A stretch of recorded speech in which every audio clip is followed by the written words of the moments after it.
educators. No, I'm not gonna. My parents never expected me to do that, but in my mind, Sure. that's what I was supposed to do. Sure. So now it was like I don't have to do that. God's given me other abilities. I have Mm. to figure those out.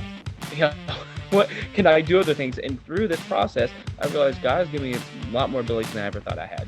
I'm not just a musician. I can do other things.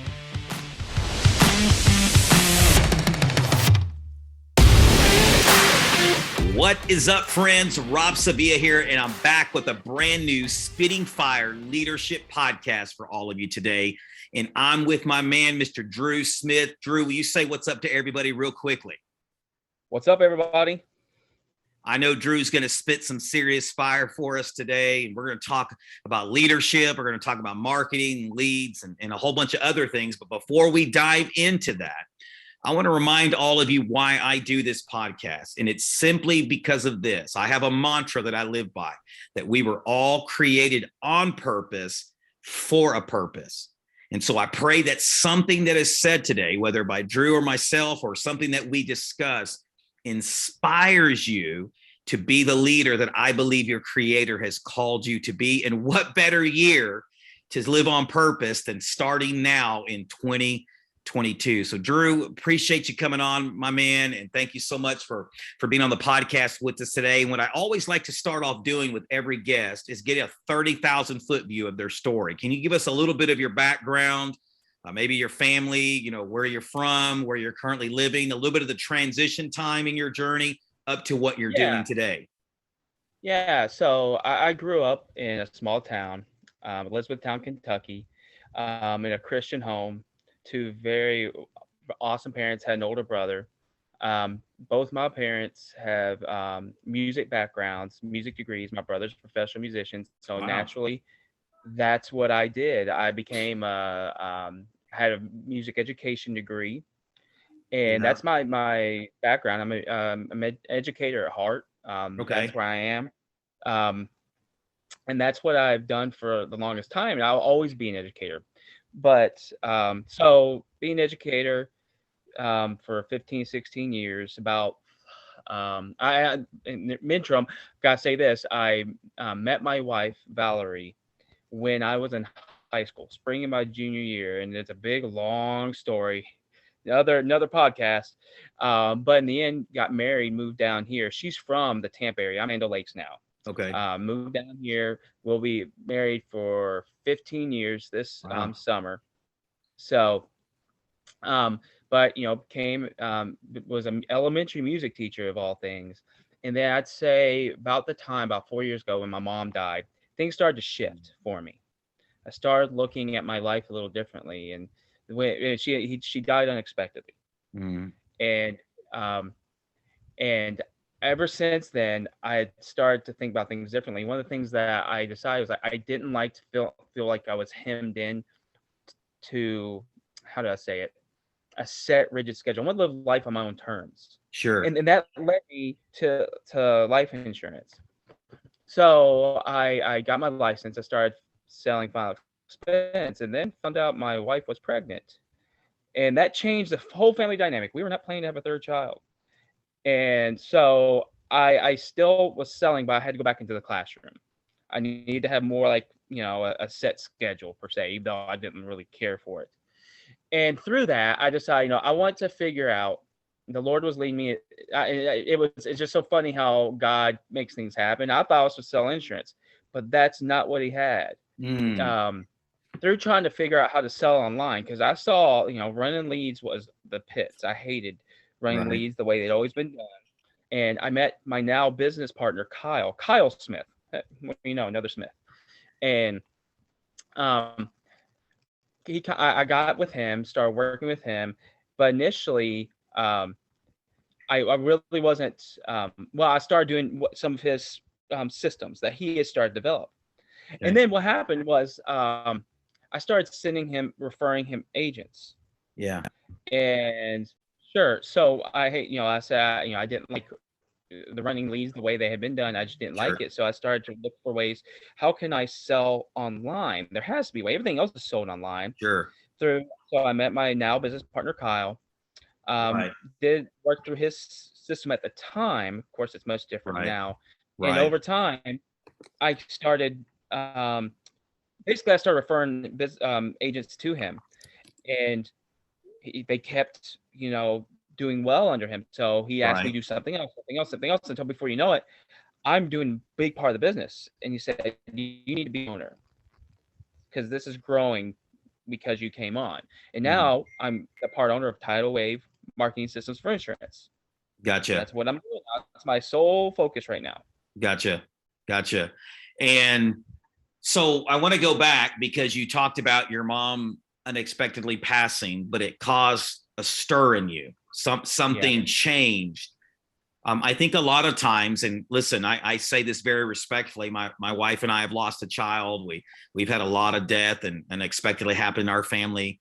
But it seems like a lot of times that in those hard seasons like that, some of the best work is done in us. Like that, it sobers us up to the point till we go, Yeah. is this really all there is? I mean, there's got to be more than this. Can you dive a little bit deeper there? Just what it was in you that you just begin to say there's got to be more than this. Like there's got to be a better system, a better way for me to have more control of my time and make money, so to speak. Well, it took me a long time after she died to really kind of understand my feelings on it. Like my wife cried about my own mother more than I did. Mm, It's not that I wasn't upset. It's just I loved at the time mm-hmm, status quo. I love status quo. I liked everything to be mm, right here. yeah, But I had to do a lot of prayer and a lot of reflection, and I realized that it's okay to feel certain ways. When I started letting myself feel those ways, I mm, started trying to examine the rest of my life, and I realized sure, I love teaching, sure, but I don't. I want to live life more on my own terms because I see the joy that my sure. mom had till the day she died, Mm, and I realized I don't feel like I have that joy. yeah, Why? Because I wasn't living life on my own terms. I was living on someone else's terms, and here's the biggest thing: someone else's expectations of me. wow, I come yeah, from music educators. No, I'm not gonna. My parents never expected me to do that, but in my mind, sure, that's what I was supposed to do. sure, So now it was like I don't have to do that. God's given me other abilities. I have mm. to figure those out. What can I do other things? And through this process, I realized God's given me a lot more abilities than I ever thought I had. I'm not just a musician. I can do other things. No, that's so good. I love that you just love the status quo. So define that. What does that mean? Like, because there's somebody watching today, and obviously you're in the industry. I'm in the industry, but it's not just insurance agents that watch this. I interview people from all different spaces. Different entrepreneurs watch this. Maybe somebody's watching today and they go, you know what? That may be me. So define what loving the status quo is for us. One word: comfortable. Mm, Being comfortable, meaning I don't reach too high, but I don't let it get too low. I stay mm, right in the middle. I just comfortable. And it's a problem I always had, this mindset growing up. I don't know where it came from, but it was, I'm going to be fine just being comfortable. yeah. I had that mindset the longest time. But now my vision has expanded immensely because I see what's possible. And it's not that hard. It just takes consistency of doing the same thing and pushing the same direction day after day after day. So what was the catalyst though from taking you from loving the status quo to seeing quote what's possible? What was the catalyst? Well, it was a few things, and it took me reflecting on it to see. Mm, Yeah, there was a time I used to weigh like 270 pounds, wow. and at one point I lost 100 pounds, and in the process, I got pulled into the world of the online fitness marketer folks. And man, I saw the freedom, the lifestyle they had, Sure. but at the time, I was like, can't do that. I'm Sure. a teacher. Yeah. But then when I started reflecting after my mother died, I was like, I see that freedom, and Mm, I want the opportunity for my children. That's the one thing that drives me more now.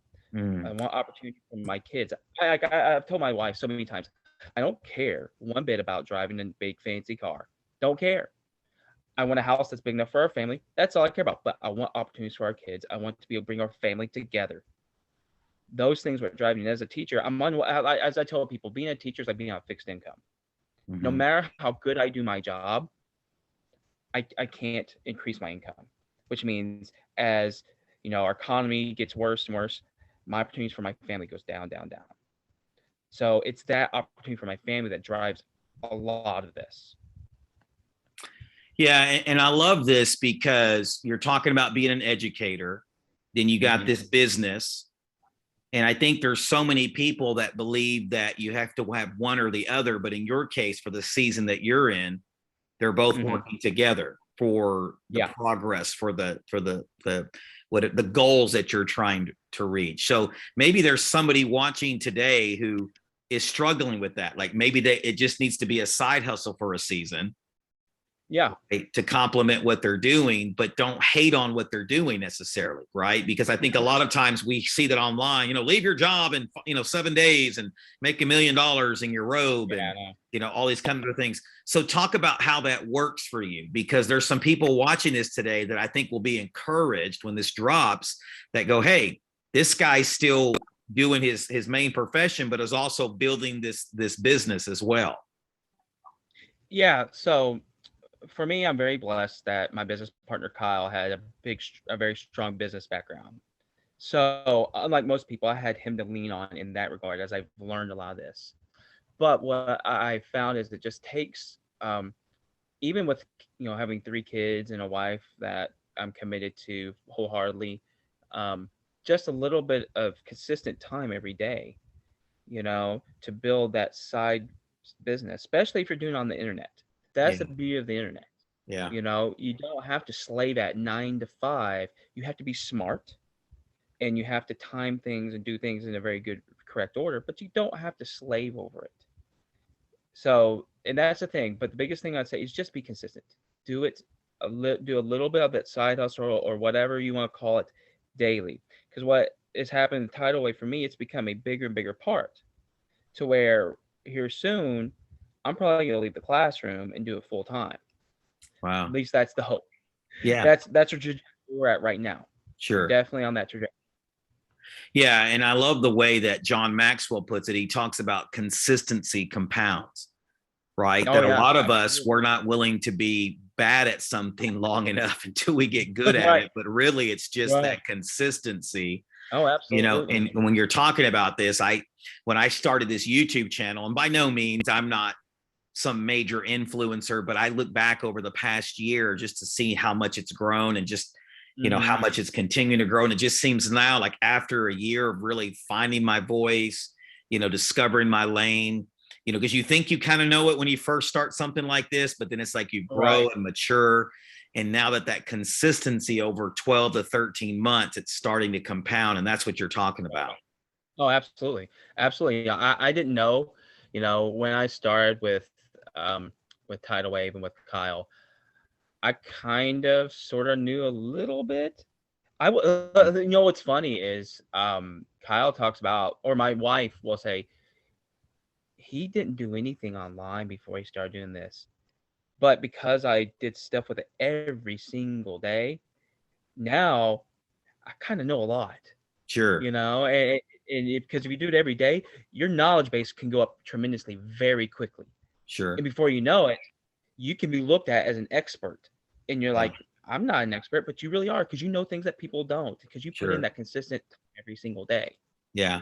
Yeah. One of my favorite guys that I follow, Ed Milet, he says it this way, that a lot of people don't realize they're closer to their dreams than they really realize, right? That sometimes we think we're so far away from that breakthrough, from that momentum. But a lot of times, if we're just consistent, like what you're talking about, we're a lot closer than we think. As a music educator, give me one maybe principal habit that is translated over into the success you're having online. Is there something from your background as an educator that you go, I learned this in this profession, it's helped me be successful over here? Well, it's something that I think any teacher should have. And it's 2 things, truthfully: the ability to clearly communicate and the ability to build relationships. Right.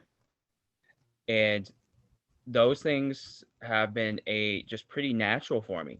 You know, I you know we one of the things that we hear often when people get on a call with us is they got on a call because they liked me, because I talk to them like a human being. I'm not trying to sell them anything. I just talk to them like a human being, and they appreciate that. And I build a relationship, and that's the biggest thing from teaching, the ability to communicate and build relationships. Because I have, my current school, I have 500 kids. Wow. I have build relationships with, and I get them twice a week for 45 minutes. So hour and a half a week, I've got to build a relationship with them. Sure. So that's the biggest thing, and I've got to communicate very clearly.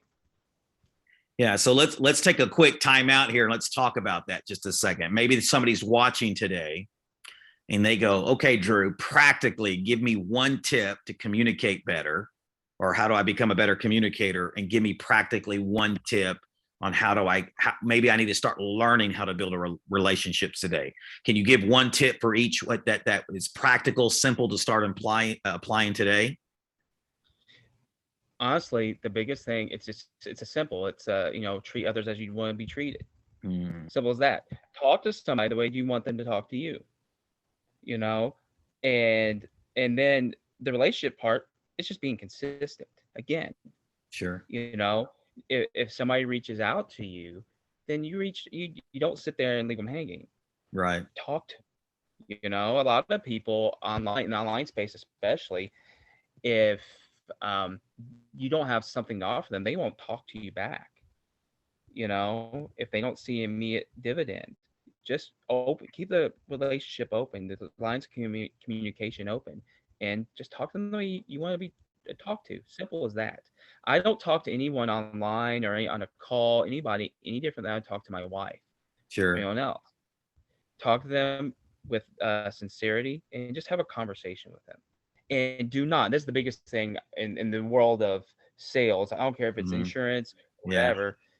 Too many people are, I've got to be the salesman all the time. Sure. No, no. When you're doing the type of marketing that we do, you don't. You can't be a salesman, because that people are going to tune you out. You're Right. never going to be able to build that relationship. They're just going to tune you out. So Right. you can't approach that. Yeah, I know. I love what you're saying. I have a little. I actually did an interview with another friend of mine in the business on his channel, and we talked about 5 tips to cross selling, because I do a lot of cross selling teaching and training. Mhm. But a lot of times when I teach the 5 tips, a lot of people are expecting me to speak all this insurance needs because of the industry that we're in. Mhm. But one of the things that I talk about is that sales really is nothing more than influencing people. Yep. And it's really hard to influence people if first you don't believe and love yourself and love the people that you're serving. And I Exactly. think what happens is we want to learn the 10 ways to convince someone to do this, or the 5 ways to do this. But in reality, we never discover who we are, right? Mhm. And believe in Yep. us, and transfer that belief through genuinely loving those people that we're serving and want to impact at a high level. So definitely Absolutely. love what you're saying. That one leadership principle, obviously this is a leadership podcast. What is one leadership principle, habit, discipline that maybe you've learned through your life journey, that maybe you lead from, or that you live from and you lead others from? It's funny that you're talking about this. I was just having a discussion with my 11-year-old daughter about this. Um, you can't lead others unless you can lead yourself first. Mm, And unless you can lead yourself and do it consistently daily, whatever that means within your situation, right. then no one's going to follow you. Gotcha. So lead yourself first. Take those steps that you need to do to make sure you're successful every day. And that's a day by day process. And if you can do that, then you can worry about leading someone else. Sure. And listen, you know this, I know this, and I interview leaders from different spaces, different arenas. Success is a subjective term. Yeah, What does absolutely. success mean to Drew? Tell me what success means. That's a good question. Yeah. Success to me in my current situation is leading my family well, Mm, whatever that means. Because in the end, I can be 85 years old, hmm. and sitting there on my deathbed with no one there because Mm, I didn't lead my family well. I was not successful. Or I can be like my mother, who she had 10 people at her bedside. She mm, died because she was successful at building those relationships and loving people. People can, a lot of people just use metrics to to, to measure success. I don't think, at least for me, I don't care about numbers. I care about my relationship with people, sure. and the numbers will take care of themselves. You know, so that's how I measure success: is looking at the people right around me and how I'm leading them in my relationships with them. Because if I'm doing something that's messing those relationships up, then something is wrong, and I'm not being successful in what really matters. Yeah, and it's interesting, and I think you have found this out is, and there again, this is a reoccurring theme that comes up with in subject matter with people I interview, is that when you really chase impact, right, really wanting to make a difference, really serving people at a high level, building those relationships, it's interesting that a byproduct of that is income. It's Yeah. like the income comes where before you were chasing income all the time and it seemed Hmm. like you could never have enough, and then you chase impact and you build these relationships, you serve people at a high level, and it's like the Yeah. income begins to come in, and you're starting to see that even in the consistency that you've built in your own life, right? Right. Absolutely. Yeah.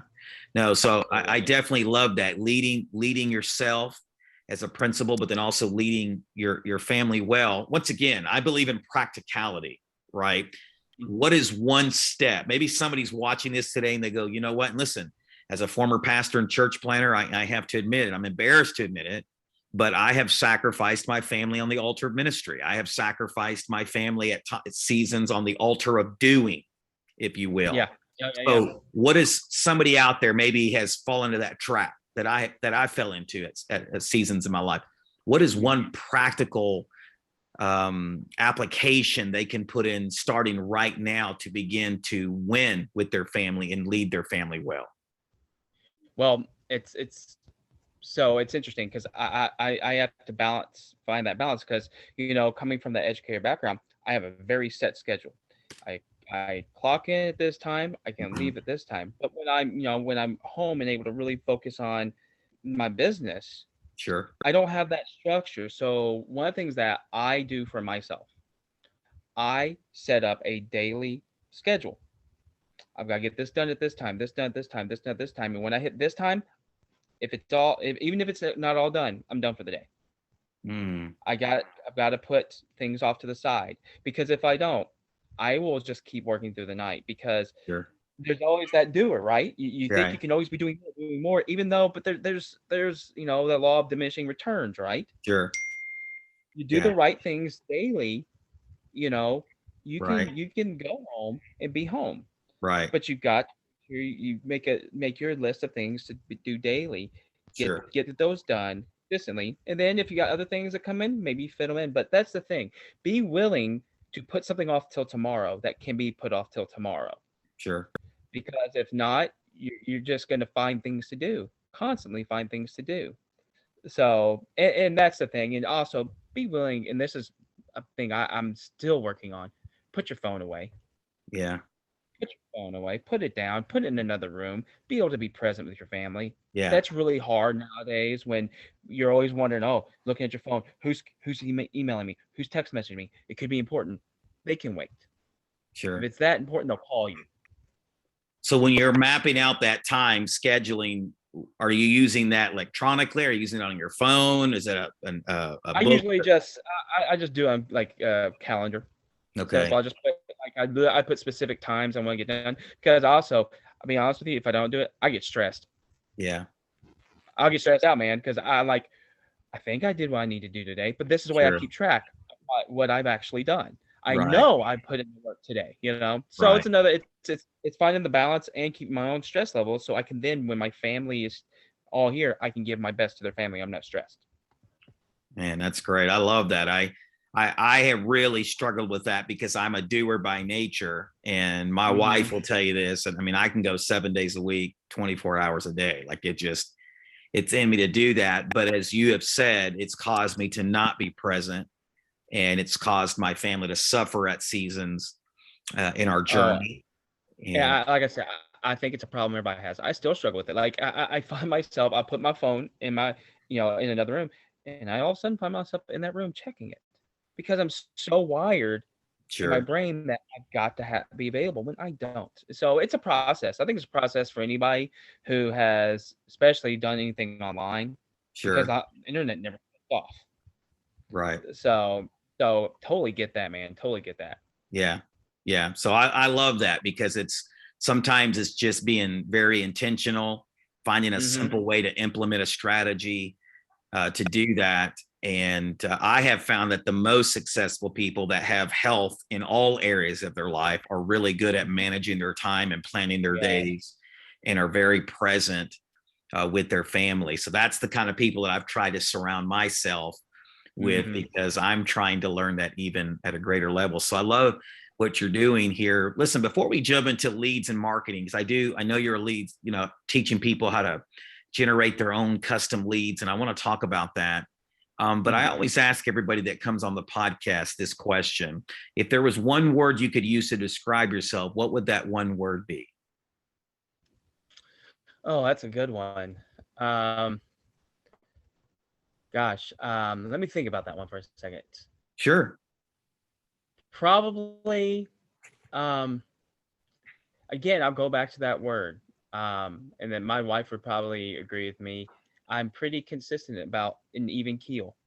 Consistent. I don't get too high. I don't get too low, and that's part of that. That's another problem. Going back to my issue at the beginning. I don't. I don't get too emotional, and therefore, like I am like if the situation is really turbulent, I'm able to keep my cool. So I guess consistent, even keel. I don't know. I get one of those things. It's hard to pick one word. Well, no, I love your transparency and your authenticity because I think a lot of times it's missing in a lot of Mm-hmm. people. But I love the fact that you're willing to acknowledge where you're at without fluffing it and any smoke and mirrors. But I heard a Mm-hmm. pastor put it this way about emotions and kind of that consistency and that even kill that you're talking about. He said it this way. He said, "Past emotions make horrible drivers, but great passengers." Mm-hmm. And it stuck with me because God made us with emotions. We're emotional Yeah. beings. We serve a Mm-hmm. creator has emotion. But like you said, sometimes those emotions come back and bite us on the back end. They can be a negative thing if we Mm-hmm. don't learn how to really not let our life be run by emotions purely. Right. So I Absolutely. love that. So how has that helped you though? Like you're talking about being even killed in the consistency in that. How has that helped you be successful today in what you're doing? Well, I don't get too hung up on numbers. I don't get too hung up on, how many calls we have, how many sales we've gotten, and things like that. Because if I do, I can get frozen stress wise. I just know, okay, if I do this consistently, will have success. As far as with my family, with two girls who fight constantly, and my wife who can have some anxiety issues. If I can be the one that stays calm in the situation, I can help bring everyone down. It can Yeah. help bring that back to our family. Um, so it's just helps me maintain that consistency because I've seen too many people who are ruled by emotion. If they're high, they're rocking, but when rock bottom hits, they Yep. freeze. They Yeah. don't know what to do. So I Yeah. think it just helps me just keep going. Yeah. Is that something that you just born with, or is that something you've cultivated through your life? Is that something somebody helped you I cultivate I that in your think life? I think it's two things. I think a lot of it's just I've born with it. Um, but I saw it modeled by my family. You Mm, know, um, in my household, my mom was probably the one who kind of modeled the most. She's the type that would get along with everybody, and that mm, was me. sure. She got along right because it's like this. She once told me, life's too short to get upset about everything. Sure. Sometimes you just got to let things roll off your back and not let it steal your joy. Yeah. And that's the way I've always been. And As far as just keep working hard and keep plugging, I get that from my dad. He's Sure. the hardest worker I know. Sure. So those two things, are genetic and being modeled for me, truthfully. Sure. And I love that because a lot of the successful people that I've studied and even in my own journey and seen in my own life, that a lot of them teach this. And it's true that a lot of the things that we learned are caught, not taught. You know what I mean? That Yeah. we see Oh yeah. people, and we see our family or loved ones, pastors, coaches, whatever, Mhm. doing certain things. And it just kind of, we catch that.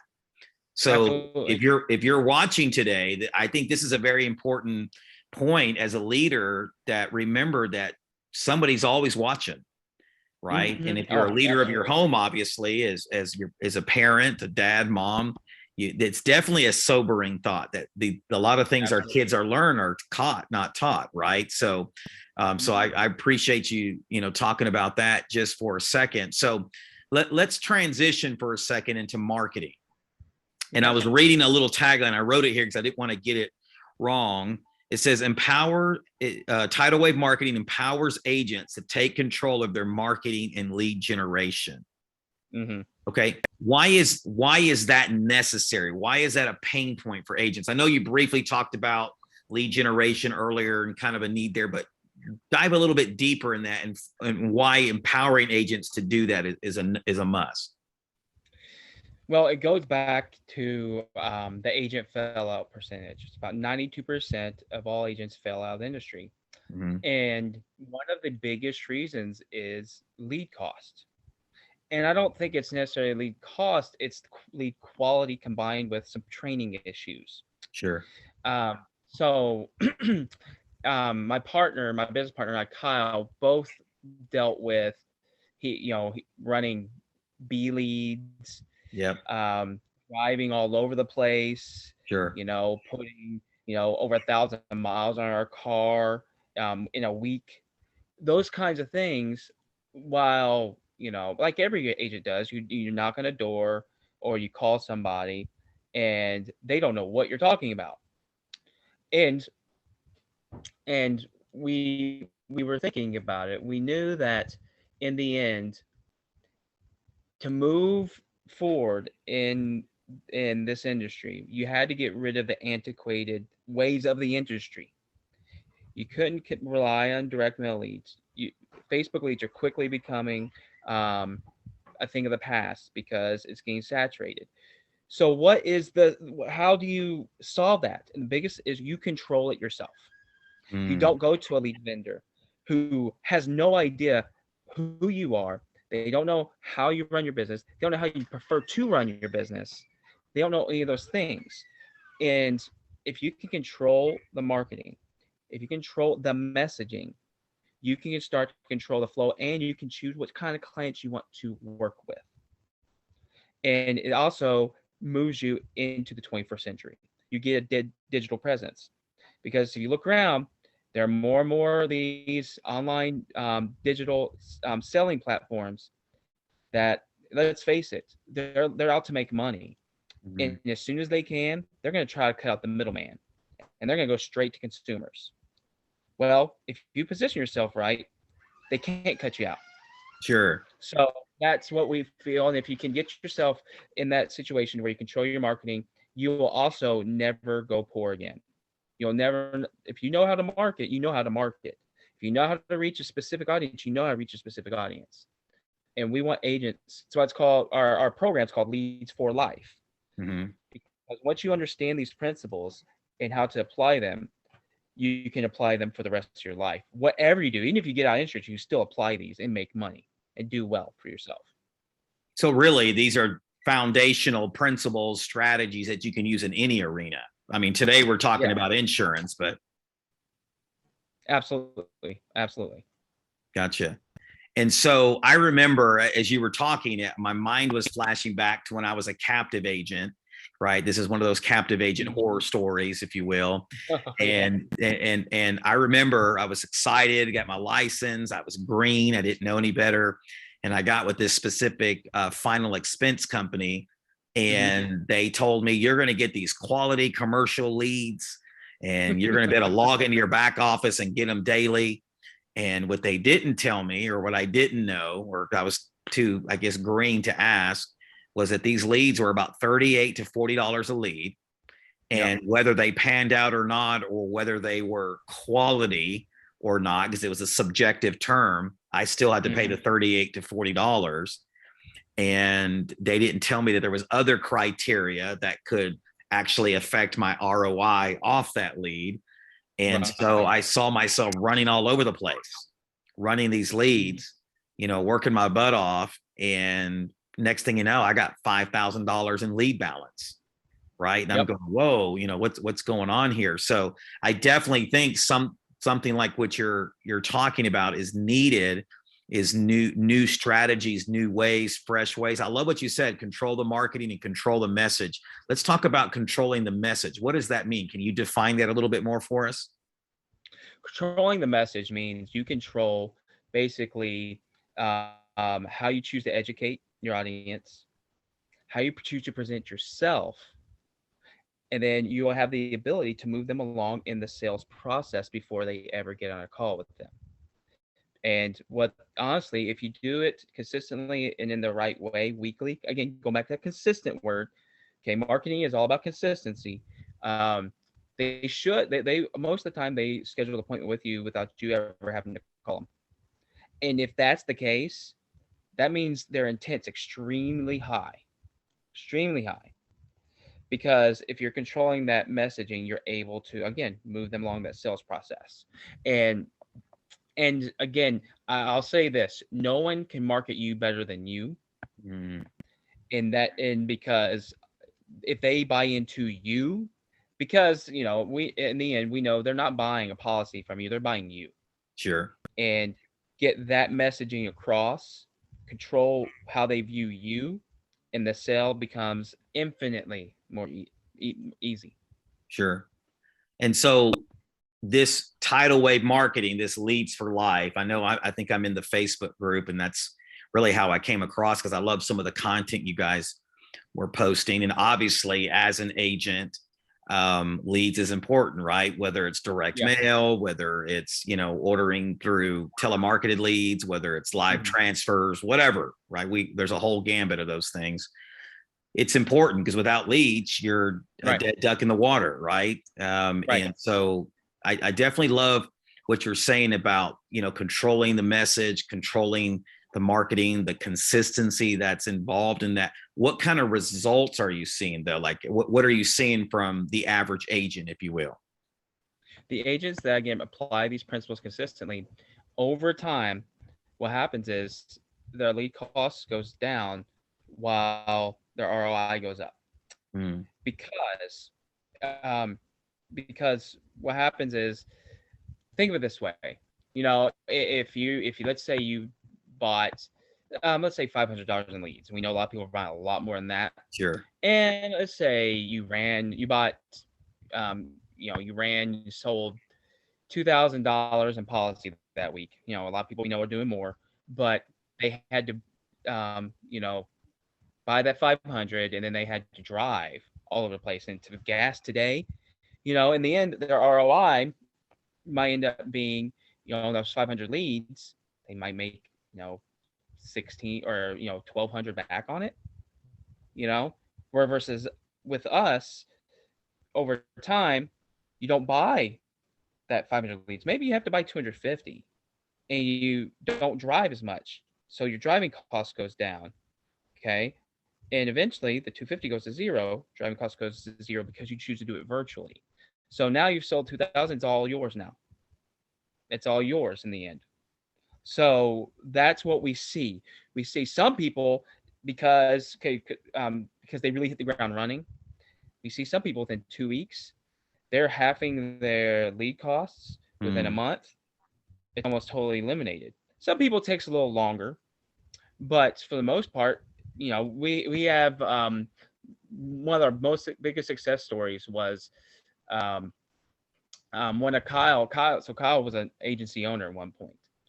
One of his agents that was under him was running a version, not the version we have now, a version, because our version now has been bumped way up. We have a lot more knowledge about it now, and She at one point was writing 10 policies a week from home, with no lead costs. And it got to the point to where she started to build her agency. She was able to pass off leads to her agents under her at no cost. Mhm. And she used the systems to build her agency too, without having to go on ZipRecruiter or all these job boards where you find 1,000 different agencies already advertising for nothing. You know, I don't know what ZipRecruiter is now, but those are the kinds of things we see Mhm. over time. Okay, and sometimes it happens really fast, sometimes not. Be completely honest, and it depends on the consistency of the agent. It's all about consistency. Sure. What kind of mindset does an agent? Maybe it's obviously we have some insurance agents that watch this podcast because I'm in the insurance space and I interview a lot of people in the insurance space. But what kind of mindset do you have to adopt to be able to try something new like this, if you will? Two things, because at the one of the things that is, I'm not going to say it's a pillar of what we do, but to Sure. make it work, it's organic marketing. Hmm. Um, you have to be willing to put yourself out there. You have to be willing to put yourself out there, number one. And number two, you have to learn to enjoy the process. I'll be perfectly honest with you. When I first started doing this organic marketing thing, I was a little uncomfortable because before I started with it, I wasn't hardly on Facebook at all. I was one of those lurkers that would just scroll, but I'd never comment. I wasn't friend requesting people. I wasn't doing Sure. anything. But now I've learned to enjoy it because I do build relationships with agents, Sure. and there are so many great people out there, and I've learned to love those interactions. Sure. And over time, I don't know how many times this has happened to me. I haven't tried to sell anybody, but they've seen how I've interacted with them in a genuine manner. They've seen how I'm consistently interacting with what they post on their message boards or not the message board, on their profile in a genuine manner, not just give them the thumbs up or a Yeah. heart, but I comment. And it's a genuine comment because I've actually read what they said. And they will then all of a sudden say, hey, can I get some more information about what you guys do? Sure. Because they know I'm a real person. I'm not Sure. trying to scam. So yeah, those are the things that the mindset of being willing to put yourself out there and do it consistently and learn to love the process. Sure. Why do you think so many people are scared to put themselves out there? They're a rejection, Mhm. rejection. Like that, they're afraid to hit that friend request button and somebody saying, "Who are you? Why did you friend request me?" Yeah. Because there's so many scammers out there. Sure. and and rejection, it's which I don't understand, because we know as insurance agents that's just part of the game. Sure. You get cursed at, you get people. I had a guy, threatened to stick his dog on me. I'm sure, I've heard tons of other stories out there. Sure. you know you know why would you be worried about somebody that you don't even have to face to face right now? you know Yeah. okay, they don't want to be your friend. Fine, go to the next person. See Yeah. if they'll be your friend. Yeah. And then message them and start the conversation if they do. Yeah. Build that relationship. Yeah. No, I love what you're saying. I like to put it this way. If you're not getting rejected, then I don't believe you're leading and serving at a high level. Right, Because right. anybody that serves and wants to lead at a high level, you're going to find out really quick. And it's okay. I say this all the time. Mm-hmm. I'm not everyone's flavor. I'm Right. loud, I talk fast, I'm energetic, passion. There's a lot of people that want me to dilute my faith because they don't like the faith-based content I put out. Right. But that's okay. Not mad, not hating, not going to throw shade at them, going to love them for who they are. But I've just learned that if you really want to lead at a high level and serve people and make a big impact and a massive difference, you're going to get rejected. Like you said, it's part of the process. So I love that you're bringing that up. Listen, as we get ready to wrap up, and I want to talk a little bit more about the leads here, but I want to go back to something because I made a note as you were talking.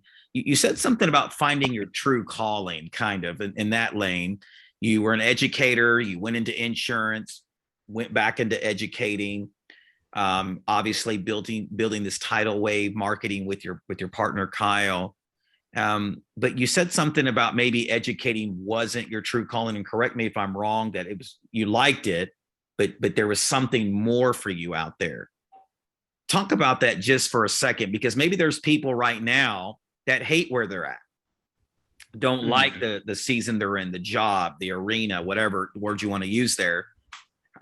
What's some advice you would give them to say, hey, it's okay to stay there for now because you got to be there. But what are some practical advice you would give someone to help them find their true calling? Well, I'll just, from my perspective, for the longest time, I thought I'm an educator. I don't have skills to do anything else. I don't have skills to do anything else. So what else am I going to do? I'm going to teach the rest of my life, whether I like it or not. The biggest thing I can say is step out and learn something new. You will surprise yourself at how you can learn. You may not have the skill, but you will. Find something that interests you and pursue that. And work on the skills surrounding that.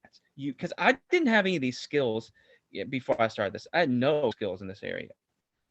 But over time, because I did enjoy interacting with people, I enjoyed the relationship side, because I could see we're helping people. And that's what I want to do. It's what God has put me on this planet to do. And then the skills came. The skills came, or I chased them down. I chased down the skills. And before you know it, you have a whole toolbox. And now you can be successful in this area. And the biggest thing is never think you know it all. Always be a learner. Always be a learner, because you can always help people more. You can always give them more value. So that's the thing. Just don't be afraid to learn. Just learn. Yeah, no, I definitely love that. And I think so many people are just scared to try something new. And and listen, I want to just give you some advice here. If you're watching today, is that don't hate the season that you're in. It may be tough. It may be overwhelming. It may not be where you want to be, but it's ultimately, if you become a good steward of that season, will fund the ultimate. Yeah. Right? And we've all been there where we've had to do things we didn't want to do. But ultimately, if we were a good steward of that, God entrusted that to us. We were a good steward of that, and it ultimately funded the vision that we were trying to get to. And so I love what you're saying is learn something new, be coachable, be teachable. Don't hate that season, but also don't be comfortable in that, and be willing to spend a little extra time and learn something new and a new skill set. Absolutely. Right. And I have found in my own life that it's not necessarily a money problem as much as it is a skill problem, right? The more skills that I get, the higher income skills that I develop, the more income that I make. So I love that. Real quickly, back to the leads, tidal wave marketing, teaching people how to customize their own message, how to take control of that, control the marketing as much as you can share. Then I'll put a link into your guys' group or funnel or whatever when this drops in a few weeks. What does that mean? Like what is one of the main pillars to beginning to do that? Are you able to share that? Like what is one main pillar that somebody would begin this journey? Yeah. So we have three main things. So overall, our biggest thing is this: helping people find their own exclusive niche to work within. Okay. That target audience that they speak directly to, that no one else is speaking to. Sure. And that's kind of where everything is centered around. And then from there, we use a Facebook group, because it's free. It's like your own website. You don't have to have your own website. You have a Facebook group. Sure. And it's all built out for you. So, you have to pay for it. And you have a captive audience on Facebook to get them to see your group. You don't have to pay for advertising. So, and then based on that exclusive niche, we help you develop a marketing ecosystem with systems and processes and all that to help speak to that target audience in the correct way, in the consistent way, to move them through that selling process. And then in the end, maximizes that return on investment, because again, any policies you write go to you, and you can save a lot of time. There's a time efficiency factor, because you don't have to go necessarily drive to see your leads. You don't have to spend time on dial days. they preset, and you can do it at home from your computer if you want. You run them however you want in the end, but that time efficiency part is part of it as well. That's a big part. Gotcha. Yeah, and that definitely is. I've been one of those that have jumped in the car and driven all over the place. And I know a lot of it's going virtual. There's a lot more efficient systems, and all of us have the same 24 hours in a day. Exactly. So time is a valuable commodity. Well, Drew, listen, man, you brought some fire today. You brought tons of value. Thank you for taking time coming on the podcast. Listen, I appreciate it. Some final last words here.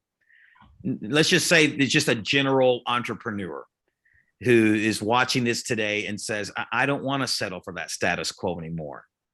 Right. I want to chase my dreams. I want to discover who I'm really called to be. And I want to bet on myself in 2022. What is some advice you would give to that general entrepreneur out there to go ahead and take that first step to bet on themselves? Find a mentor who is at that level above where you are. So, if you're doing $5,000 a month or whatever number you're at, find someone who's doing $50,000 a month. Hang out with them. That's what I'd say. Find those people that are where you want to be. Sure. And then level up every time. Every level, go with somebody that's higher than you. That's what I'd say. No, I definitely love that. And I appreciate it myself is, listen, pay for speed, right? Invest in someone who's already where you're wanting to be. Yep, absolutely. I definitely love that. Where can we find you online? The best place is our group, our Leads4life group on Facebook. Look there. Also, you can try. Let's just go there. Go to our group because that's where all the content is. I can tell you some website, but we don't have anything on there because again, groups where we put everything. Sure. So for life, the number 4, not the word, the number 4 life. Just look that up on Facebook and you can answer the questions, and we'll get you in there, and you can join in all the content we post. Sure. Well, I'll definitely put that link in the description as well when this drops here in a few weeks. But listen, as we close today, I just want to remind all of you that once again, you were created on purpose for a purpose. I pray that something we said today, this is my terminology, but put fresh wind in your sails, that maybe you don't quit on yourself, right? That this compelled you to go one more day to go, listen, I deserve to win. And why not me? And so I pray that something that we shared today and we discussed puts that fresh wind in your sails. Like I said, to go one more day. Please like, comment, subscribe below, turn on the notifications. That way you're notified every time we drop fresh content like this. And I'm just going to say, God bless you guys. Make it an awesome day. And we'll talk to you soon.